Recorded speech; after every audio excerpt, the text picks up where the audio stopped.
This week on Beyond the Arts, we are joined by Amber Dawn Bear Robe of the Siksika Nation, and we have a really fun conversation in store for you. She shares with us her experience in Santa Fe, back and forth between Canada and the US, and really the importance of Native fashion both here in the US but globally as well. Welcome back to Beyond the Art. I'm Craig Beaumont Flynn, and today we have with us Amber Dawn Bear Robe with my co-host Joe Williams. Good morning, everyone. Today's guest is a powerhouse in Indigenous art, fashion, and education. Amber Dawn Bear Robe.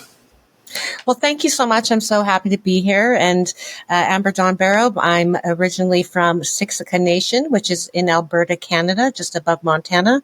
And that Siksika Nation is part of Treaty 7, the Blackfoot Confederacy. But I've been living in the beautiful Santa Fe, New Mexico for over 12 years now. Lucky you. Oh, that's wonderful. So, from my understanding, you have 2 master's degrees, which is extremely impressive, in American Indian Studies and art history. Is that correct? Yeah. Yes, so, correct. What inspired you to pursue both of those degrees? Well, when I graduated from the Alberta College of Art and Design in Calgary, I've always been involved in contemporary Indigenous art, and that's just been my lifelong journey since college. And I moved to Tucson, Arizona at first to get a master's degree in Native American Studies, but I realized that was a degree that I needed more specifics, because my goal was when I was pursuing that master's degree, my focus was contemporary Indigenous art. So I knew that I needed to have the dialogue and understand the discourse of art history in totality in order to be a part of that dialogue and to make change in contemporary Native art, which then turned into contemporary Indigenous fashion arts. Well, Amber Dawn, you have such a rich background from academia to fashion shows. What's the thread that ties all your work together? The thread that ties it all together is just, I had a dear friend of mine who said, being Native is political. And that really has been true when it comes to my lifelong journey. It's contemporary Indigenous art and fashion and Indigenous community is who I am. And that's just been a constant continuum to wherever, what opportunities present themselves, and to locations and job opportunities, internships, whatever it may be. And now I'm here in Santa Fe, New Mexico, just following the pursuit of really broadening the platform for contemporary Indigenous fashion artists. Wow. You're currently shaping the next generation at IAIA. What's it like teaching in a space that is so deeply connected to Indigenous art and culture? I taught at the IAIA Institute of American Indian Arts for over 8 years, and focusing on the diversity of Native American art history, but also developing courses for Indigenous fashion history. And I mean, it was an amazing experience. The waves of students that I got to meet and work with and partner with, and who are now, I've witnessed, who have become great leaders in the field themselves. It has been a very fulfilling experience. But now, with launching Native Fashion Week Santa Fe in the Rail Yard, as well as pursuing my other curatorial jobs in other major institutions, I just don't have time to teach anymore, but that definitely was such an important part of my life, and I'm so glad I did it. But I really am focusing now on being an Indigenous full-time independent contractor, independent fashion curator, and that includes curating runway shows as well as curating Indigenous fashion exhibitions. And, when it comes to what I'm doing, there's more than the visual beauty of the glamorous garments and couture and ready to wear. It really is about every garment has a story. And that really is something I'm so focused on, is looking at the academia, the story, the publishing, just looking at all of the robust history and future and stories that go behind these diversity of Indigenous fashion. Well, how does your roots in Siksika Nation? Siksika. You're gonna know how to say that by the end of this. I know, exactly. Well, how does it influence your work today, especially in institutions and cult or curatorial spaces, and in the fashion world of what you building your brand? How does being Siksika? How does that influence it? Well, again, I mean, being Siksika is who I am. I was born and raised, and that is what has shaped me. And so I think, how does that influence my work, my curatorial work, is that it's really important to show the diversity of Indigenous fashion arts. I'm from Siksika Nation, which is the prairies. That is the land base that I grew up in. Now, that's going to be much different than a native designer or fashion artist who grew up in the Arctic, for example, compared to an artist who grew up in the Pacific Northwest coast, or an Indigenous artist who grew up surrounded by beaches and the ocean and palm trees in California. So it really is to stress the importance of the diversity of Indigenous fashion arts and to bring those stories together, because too often the Native American is really symbolizes America to the world. It really is a brand of the United States, is, quote, the American Indian. But too often the American Indian is boiled down to a trope, down to something that is buckskin beads and leather and the stoic, Indian head. Right. And so it really is important with the work that I do to show the diversity, the contemporary, futuristic, modernistic, like just to show all of the diversity of this Indigenous fashion and beyond buckskin beads and leather. And so me as a Siksika woman understands that my perspective is completely different than somebody who has been born and raised and grew up surrounded again by palm trees and sandy beaches and the ocean. So it really is to bring these stories together and to the forefront, to show kind of the realities in the future and what's important. And because Native Americans are the fabric of this land. These are important stories, and they're fun stories, fabulous stories, but also historically relevant stories for the past, present, and future. Does that make any sense? I can ramble on and on. So it's your show, Amber Dawn. You go right ahead and ramble on. No, it makes perfect sense. Yeah. So, what is it about Indigenous fashion that makes the platform so powerful right now? Well, so Native fashion is not new. It's just that people are becoming newly aware of this. That's for many reasons. You could, look at the woke generation, diversity, and all of that. But Native fashion is not new. But why is it? It really is just the circumstances of the world, the social environment that we're living in right now, which is partially due. There's many reasons of why Indigenous fashion is getting so much attention now. Right. But what I do, and people often ask me, what is Native fashion? Well, there's not one way to say what Native fashion is. I mean, what is American fashion? I think we saw the results of that when American fashion was the thematic for the Met Gala. It was kind of like all over the place. Right. So what is Native American fashion? You cannot wrap up Native American fashion in one bow and present it to you, and here you go.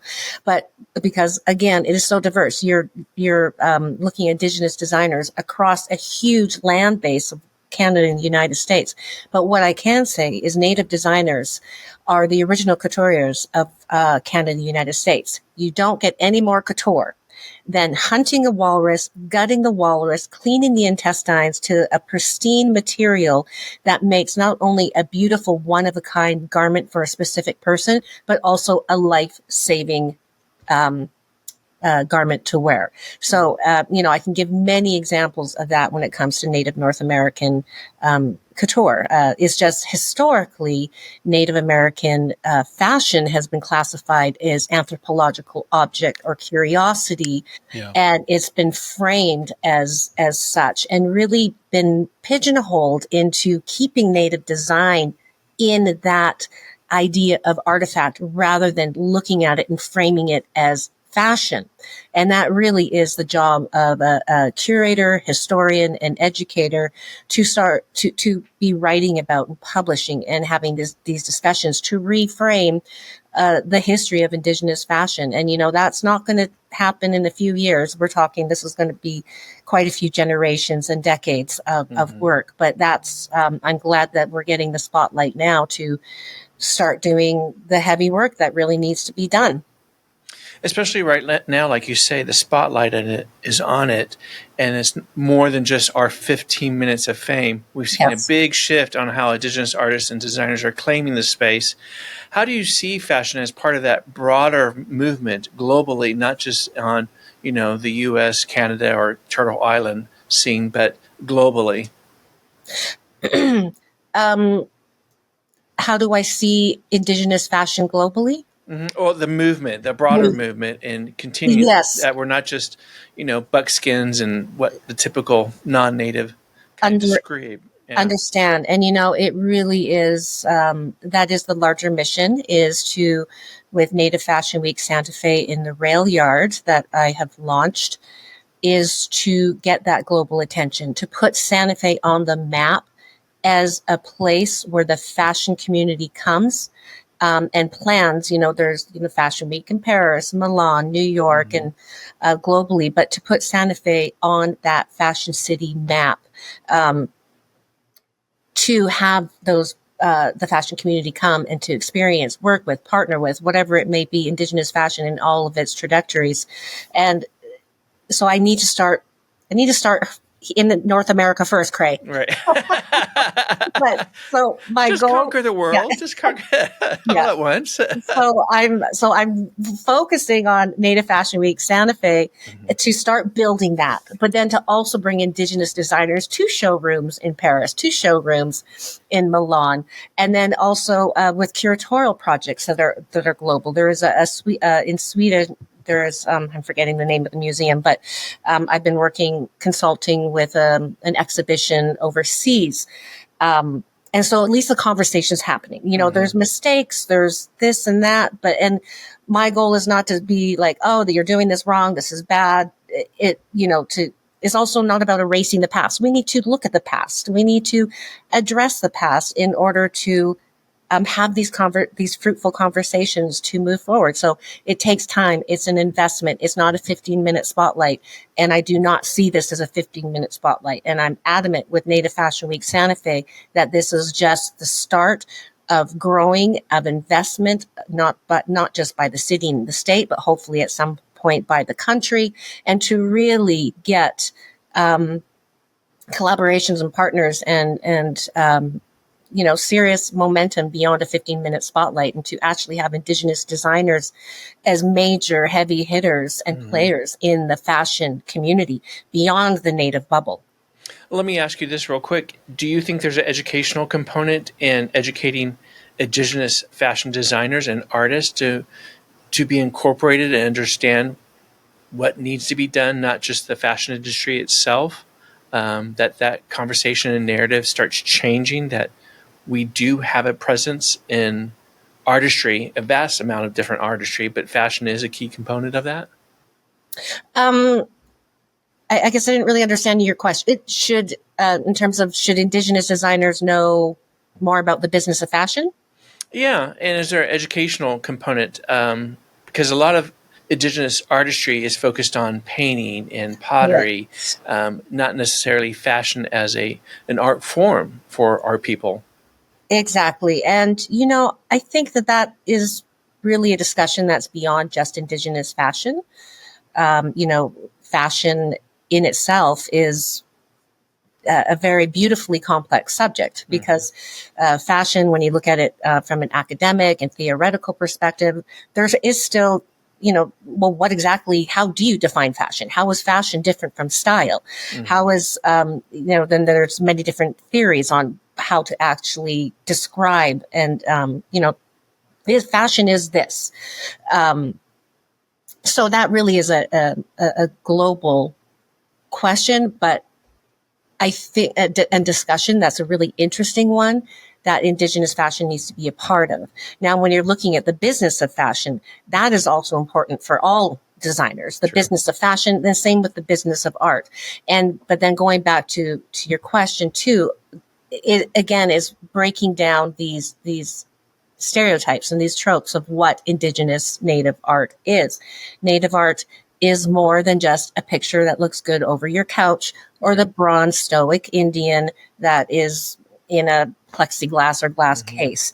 And so it really takes all of these avenues to start breaking down, to start, indigenizing, to have these conversations. And it's going to take time. But I live in Santa Fe, New Mexico, where the cliche Native art is, I'm living and breathing it. So it's not a matter of taking this down and destroying it. It's a matter of just moving forward with this momentum, moving forward with getting this representation out there into the social, into the popular demographic. You previously directed the Urban Shaman Gallery in Winnipeg. What did that role teach you about curating Indigenous contemporary art? Oh, well, it taught me that I never want to live in Winnipeg, Manitoba ever again. It is the coldest, brutalist city, and it's a hardcore Native town, I'll tell you that. But it's also, Winnipeg is one of the best art cities in Canada. And what it taught me about curation is how important it is to collaborate with your fellow curators, fellow art institutions, fellow galleries and museums. And, Canada does a great job on that. Also, the funding system in Canada is much different. You don't have to make a case that art is important to a fulfilled lifestyle. In America, it really is a much different scene here when it comes to funding for the arts, let alone funding for Indigenous arts, let alone what's happening right now with our current political administration. So it's also traveling. I remember I was in Spain, and you don't have to make a case that art is important. Art is like, of course we have to, as a city and a state and as a country, we need to invest and support the arts. That is who we are. That is our story. That is, art is so much more, again, than just something to put over your couch. Art is about conversation, dialogue, and it's just a fulfillment of a fully robust life. And so that's what I really learned, being the director of Urban Shaman Contemporary Aboriginal Art, is just how important those relationships and communities are, and to have a supportive community to fund the arts. A great example, too, is performance art. Performance art doesn't have that much of a big, it used to have a big scene in New York back in the, let's say, 60s. But it doesn't have that much of a presence in America anymore. And performance art is really important. But again, it's not something you can buy and capture and look at. It's an experience. And those are much harder to get capital to fund that. And then that, can transition into fashion. But I'll stop talking and let you ask me another question. No, it's very true. The perception of artistry, no matter where it comes from, is a lot different in the U.S. than it is in Canada or Europe or other parts of the world. They get it. They know what that connectivity is to your culture and to your environment and your time and place. Yeah. Art is always evolving and integral into your society, where in the U.S. it's the pretty picture. That's what art is, unfortunately. And I think we have to get past that and just really appreciate it's about the human experience too. Exactly. Not just the painting on the wall. Exactly. It's the human experience. And also, I think with fashion arts, so I work with a lot of designers who used to be visual artists first and foremost, who then have worked with materials and unconventional materials to make fashion. And what I've, everybody wears fashion, whether you like fashion or not, whether you think about it or not. You are making a statement every time you get up and you get dressed and you leave the house. So fashion is a really great portal to have conversations that is, I want to say, not threatening.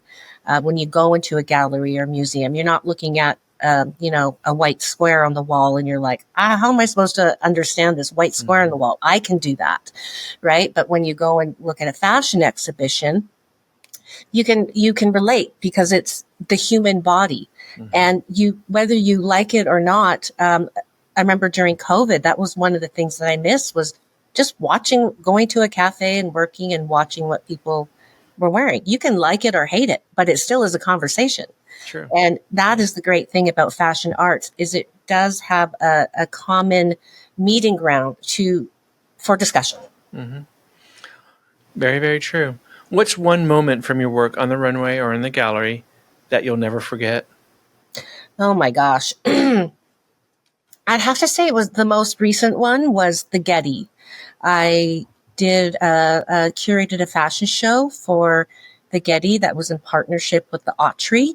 And this was programming of an exhibition that I co-curated with a team, Amy Scott and Suzanne Frick. And it was, this is the Getty. Getting Indigenous designers, having a runway at the Getty, this is at the Getty Center. And so we really worked with the architecture of the space.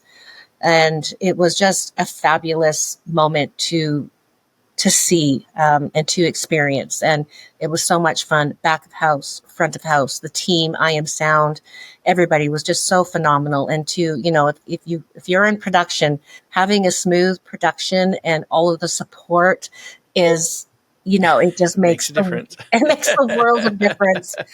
So that was really just a standout moment for me. And I hope to have more. I would love to curate a fashion show at the Met, the Costume Institute. My home base is always going to be Santa Fe, but I want to bring these fashion shows to other cities and then have them come back here to Santa Fe.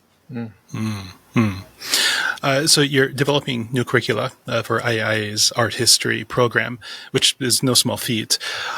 What are you hoping students walk away from these courses? Well, I actually did develop, so I should be clear, I did develop as a contractor courses, Indigenous fashion history courses for the Institute of American Indian Arts, but I'm no longer teaching there anymore. And so I'm not sure what's going to happen with those courses, actually, especially with, diversity and inclusion with the new administration. And, it's because II is a government funded college. So anyways, I'm not the best person to ask about what's going to happen with my coursework moving forward. But what I do hope is that it does move forward and it just starts to influence future generations. And I hope that in terms of diversity of Indigenous fashion is beyond African American and slavery. That's important. Don't get me wrong. But the history of diversity and inclusion needs to go back even further to include the original people of this land. Absolutely. And then hopefully I will have, hopefully they will start to actually have fashion classes, making fashion again. They don't do that anymore. But I know that Parsons is the new school. They are expanding their curriculum to include Indigenous fashion history and Indigenous fashion design. And so I'm keeping my finger on the pulse with what they're doing. But to have that available in New York, it's fabulous what Parsons is doing. How do you approach fostering inclusive, dynamic, curatorial practices?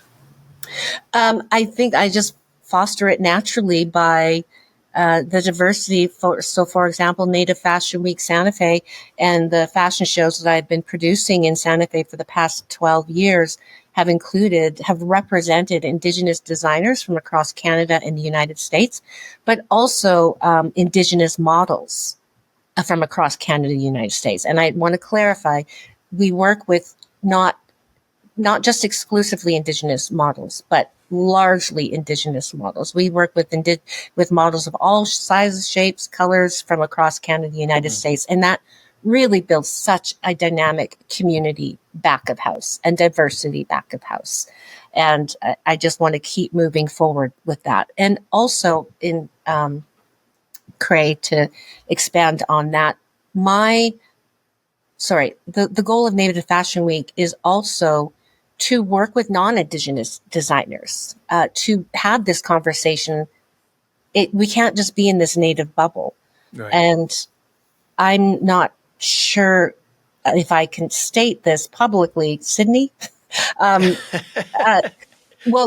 for example, we have our fashion panels coming up, and we have some very astute people from the fashion world who are coming in to have conversations.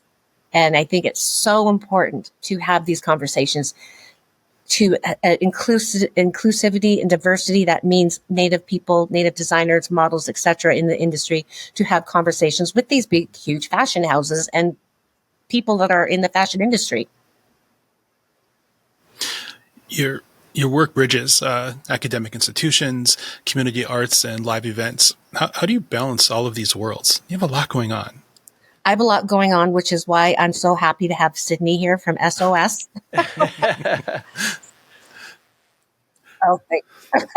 Yeah, no, it's, it's really an extension. So I've been a curator first and foremost for a while, for a long time. And this is really an extension of that. And so it's a matter of bringing in a larger team, having the right team, having the support. And I'm so grateful for the support. Lori Glenn of Think Inc., Sydney and Lauren of SOS. And then just the sponsors and partners who have come along in Santa Fe and beyond. That's how I'm doing this, Joe. And I have a magic wand. Yeah, you're There a good it is. juggler, balancing that. Yeah. What do you think institutions still need to learn when it comes to supporting Indigenous artists, curators, and educators? That's a great question. Because I have seen this work in Canada. And what I say when I mean this, I mean true partnership, not just funding a curator for a year through a grant. Mm-hmm. Funding a curator in terms of building them into your budget line and having curators as part of the institutional discourse, to have the curators, to have a head curator, a head Indigenous curator in charge of the contemporary arts programming, for example, to have chief curators outside, beyond just anthropological positions, to have true partnerships beyond a fashion designer partnering with a Native designer to use their designs, gives them a few $1,000, they go make millions. That company owns those designs forever, and then that artist goes on their merry way to do something else. Right. It really is about true collaboration, and in America, true collaboration means show me the money. Invest. Mm-hmm. Well said. Yeah, you've worked across Canada and the U.S. How do you think Indigenous art is being received globally?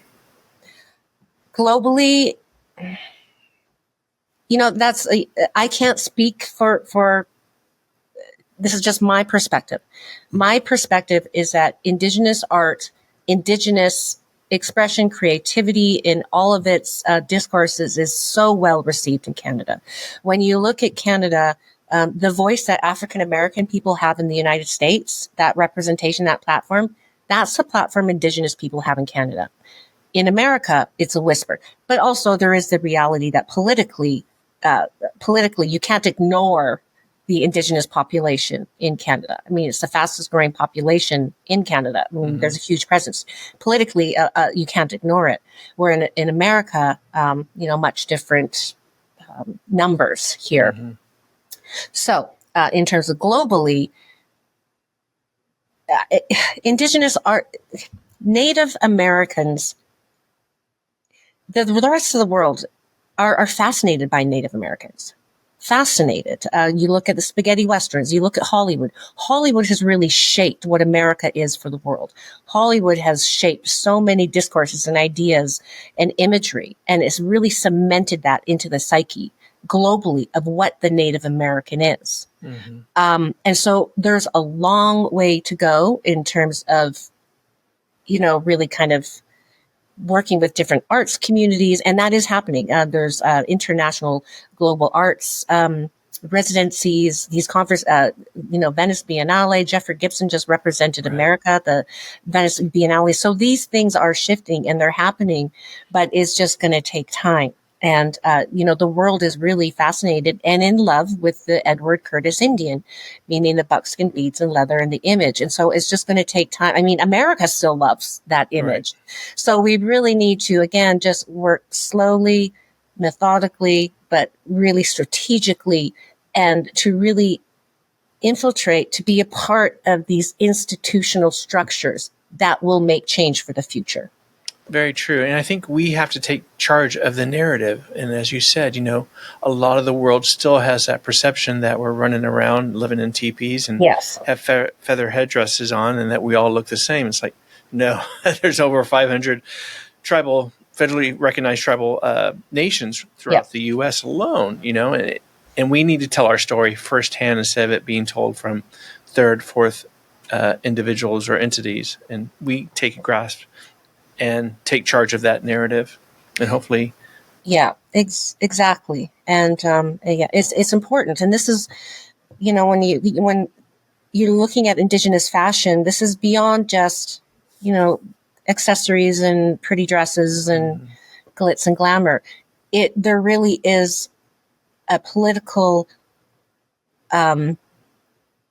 push behind this. From my perspective, it's about making change. And it really is about having conversations. And again, fashion is a way to come together and have conversations that aren't so threatening and that can, a good meeting ground. But again, it's like a neutral space. Yes, a neutral space. Thank you. And when it comes to Native Fashion Week Santa Fe, this is where I'm like, America, invest in this, because the rest of the world looks to America, knows America in terms of what makes America so unique is the American Indian, the Native American. So when we're putting Native Fashion Week Santa Fe on the map, this really can be highlight and can really make America shine. And it's not about, just preferencing one nation over this nation or this diverse. It's not even about diversity and inclusion. It's about, this is the story of America. Exactly. I think you got it 100%. And so I'm like, come on, America, fund me, sponsor Native Fashion Week Santa Fe. Let's grow this into something that makes America shine. It's truly 100% American. If you think about the Native American story, it's truly 100% Native or American story. Yeah. Are there any specific Indigenous designers or artists that people should have on their radar right now? Oh, yes. I'm actually a former student of mine. His name is Jonte Com. He is Cree. He is from Canada, and he is currently graduating from Parsons. He had a full scholarship based on just his brilliant vision in fashion. So he is somebody to watch, Jonte Com. I mean, buy him now because you will not be able to afford his designs in the future. There's so many designers that I could talk about. I'm really excited to work with Nonami is a new artist who I discovered actually on Instagram. Actually, my model manager, Lydia McPhee, was like, check out this designer. And they actually have, they make, some more wearable art. They make fashion out of paper. And they currently have a storefront, and I'm blanking on the name, but in New York City. Anyways, they're really excited for what these new and emerging designers are bringing to the table. There is also Orlando Dugai, who is somebody that he lives in Santa Fe, New Mexico, Navajo. His collections, one of a kind, hand beaded, but not hand beaded in what people are thinking. I'm talking about exquisite couture, feminine dresses. His work is amazing. So there's go to Native Fashion Week, santafe.com to check out all of the designers that we're currently representing, because there's too many designers to talk about and so many fabulous designers that we represent across Canada and the United States. Oh, that's wonderful. I know Orlando, a sweet, sweet human being. Yes, yeah, he's amazing. Amazing. If you could curate a dream exhibition with no limits or budgets or location, no limits on any of those. In a perfect world. In a perfect world. Yes, I love this question. Yes. What would it be? Okay. This would be with designers. I would really merge my contemporary art curatorial background with my fashion curatorial background. And I've always wanted to work with Kent Monkman. And he actually was on my runway last year. I Really? had a fashion panel with Kent Monkman and Jonte Kom. And both of them were super fans of one another because I taught about Kent Monkman in my classes. And so Jonte was like, oh my God, it's Kent Monkman. And Kent Monks was like, oh my God, it's Jonte Kom. So my dream exhibition is to really push those boundaries, working with Jeffrey Gibson, Jonte Kom, Kent Monkman, Wendy Red Star, Jamie Okuma. I'm talking about getting these powerhouse, Catherine Blackburn, getting these powerhouse designers and artists, Carolyn Monet, designers and artists together. My dream list of fashion designers and visual contemporary artists, putting them together and having a fashion show, as part of the Met. Well, as they say, from your mouth to the creator's ears. Yes. It's out in the world now. I love it. Yes. And then so a fashion show, but also an exhibition. So please, let's make this work, Cray and Joe. Yep. Let's make it happen. Board. You got me. Right.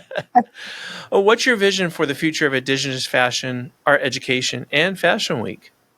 The future vision is to put Santa Fe on the map as a fashion capital, as part of the fashion community who does all the fashion week hopping, and then to really put designers as heavy hitters, as major players in the fashion world, to be economically successful, commercially successful, and then to also expand the Indigenous fashion history courses in major institutions and smaller institutions such as II, but to, really it's all of these kind of trajectories, all of these angles to come in to make change. But the ultimate goal is that Indigenous designers are household names, economically independent, economic powerhouses, and really contemporary Indigenous fashion to be household global names, rather than just a niche and rather than just 15 minutes of fame, but to actually make change. Mm-hmm. Mm-hmm. Well, let's mix it up a little bit here. What is your ultimate power outfit when you're running a fashion show or stepping into a gallery? Oh, well, running a fashion show back of house, it would be something very comfortable. But pink. Pink is my favorite color. So pink and big glasses. And so it really is, that is my to go-to, is statement glasses and pink and high heels. But when I'm running around, might be like pink fuzzy slippers, but it's still pink. Right on. Fuzzy slippers running around, huh? Yeah. But this year it might be different because we are doing this in the rail yard this year, which is new. So it has a little more of much more of a industrial feel to the building, and really excited about that. So I'm going to have to think about that, Joe. I'm going to have to think about what I'm going to wear behind back of house and front of house this year. But I can guarantee you it'll be different shades of pink. Fair enough. Love it. Fair. What's something about you that might surprise your students or colleagues? Gosh. I don't know. I mean, I'm a pretty private person, so probably a lot would surprise them. We'll keep a secret. Let me see. I'll give one secret that Well, I don't know. This isn't a secret, but my Blackfoot name is Many Butterfly Woman, Mina Stupanaki. And I was named that. I was in the middle of the powwow arbor in Ben Calf Robe. I remember I was like 4. And I remember this as clear as day, but I was super young, like 4 or something. I remember I was like, this is so boring. Let's just get this naming process over, in the middle of the powwow arbor. Everyone's, there's hundreds of people. But Ben Cathro had a dream of butterflies that were painted on a teepee. And these butterflies became animated and they slowly flew off and left the teepee. And I really see that as symbolic of who I am, because I have left my home base of not only Alberta, Siksika Nation, but I left the country. Right. And I'm living in America, but I'm still that essence of Many Butterfly Woman. I'm still a Siksika woman, and everything that I'm doing is based on who I am, and I'm making change, but I'm making change from a larger platform, because honestly, we don't hear about what's happening in Canada. But when you have America, you have the world's ear. So this is where I can make real change. And so that I really feel like my Blackfoot name is really symbolic of who I am. So it's not a secret, but not everybody knows that. That's beautiful. Thank you. Thank you for sharing that. Okay. If you could time travel to any Indigenous art movement in history, where would you go? Oh my gosh. The future. Oh. Actually, no, I shouldn't say that. I would go back to the 70s, the 60s and 70s. This would be in Canada during the Indian Group of 7. And that was Daphne Ojig, Alec Janvier, Joseph Sanchez, Carl Ray, Eddie Kobnis. Did I say Daphne Ojig? So they were the powerhouses and they really made, that was such an important transitional time in contemporary Native art that also had an impact in America. Because before that, Native artists contemporary Native art was not shown in museums or galleries. The only place Native artists had access to show was in war museums. So it was the Indian Group of 7 who really made substantial change in contemporary Indigenous arts into what you can now see in Canada. So the Indian Group of 7, they're a very art historically, they're a phenomena, a historical powerhouse movement. I would have loved to have been back there in those times, in the 60s and 70s, when all of this change was happening. You had the Woodland School of Art. You had printmaking also was huge. Printmaking, at one time, printmaking wasn't seen as art. It was seen, it's like seen as posters. How is it art? So printmaking also was having its movement in the 60s and 70s. So I'd go back to that time where it was absolutely just so much going on. And it would have been pretty exciting. Definitely moving. And then I would invest in all the Daphne Ojigs and Olive Janviers, and I'd be a millionaire today. There you go. Amber Dawn, describe your perfect creative day. Where are you? What are you doing? And what's the vibe? My perfect day? Mm-hmm. Okay. I wake up. Creative day. Oh, creative day. Okay. Mm-hmm. I wake up and I have my beautiful baby. I don't have any human babies, just furry babies. So I have my beautiful dog Vegas and my cat Gemini. I wake up and we're all snuggling, and then we get up and start our day. And I'm being, is this a fantasy or is this real life? Either or, whatever you want to share. I wake up and I have a local philanthropist who's like, we're investing in this, believe in this. And then I go and I just continue on with my curatorial programming. I have successful meetings with curators and people in the industry.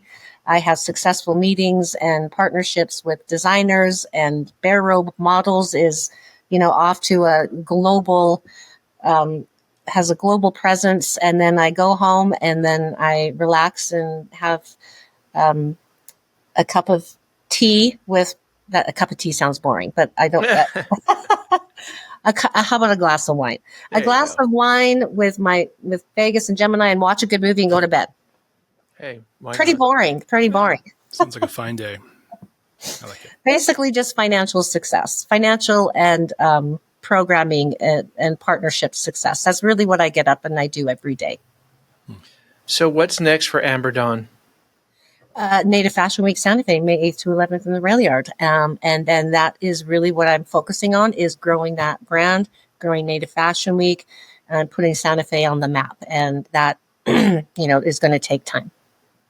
But I should also say, I do also have curatorial jobs coming up. So I have an exhibition at the James Museum in St. Petersburg, Florida, the Brooks Museum in Memphis, Tennessee. And those are going to be huge. They are investing in these exhibitions. These are going to be huge fashion arts exhibitions, as well as a fashion exhibition in 2026 at the Textiles Museum in Toronto, Canada. So lots going on. Are there any current other projects that you're working on, your own brand, that you want to talk about and let us, our readers, listeners, know? The main thing is Native Fashion Week Santa Fe in the rail yard. But also Bear Robe models. And I've been doing, I've had Bear Robe models for quite a while now. I'm just putting a public face to it. So I'm excited about that. And then, just my own curatorial projects, which includes runways. It includes writing, publications. There is also, I don't know if I can't, this isn't official, but there is some exciting programming that's coming up at Foxwoods Casino. The largest casino in America, and a very prestigious casino. They have a selfie museum. I know. I'm super excited. So there's some stuff is in the works with the Foxwoods Museums and fashion art. So, Fantastic. So check in with me later about that. All right. That's we great. will do that. Joe, you got anything else? I don't. This has been wonderful. Thank you so much, Amber Dawn, for sharing all this with us. Well, thank you. Is there anything else you want to add or share with us, Amber Dawn, before we wrap up? I can't think of anything, but I'm sure once we get off, I'll have some people I wish that I said. But I really appreciate this opportunity. This means a lot to me to talk about this, and to thank you for sharing your time with me. And this has been fun. Well, Amber Dawn from the Siksika Nation. Siksika, yes. One more time. Sick. I don't know why that is so. And I have it in bold letters. Siksika. There you go. You got it. This has been incredible. We appreciate your time. Your work continues to inspire and uplift Indigenous voices in every corner of the art world. And it's been a pure joy and pleasure for us to have you on our show today. Well, thank you. Well, hopefully I'll see you guys in person someday at Santa Fe Native Fashion Week. Oh, you might just do that sometime soon. Yeah. Absolutely. We got some things in the works as well. Good. Yeah. And to our listeners, if you haven't checked out Amber Dawn's work or attended the Swaya Indigenous Fashion Show, get it on. Get down there. Make time and space for that. Native Fashion Week Santa Fe. We're corrected. Yes. Again, thank you and much continued success to you on your journey ahead, Amber Dawn. Thank you so much. You guys have a good rest of your week. You too. Thank you. Okay. Bye-bye.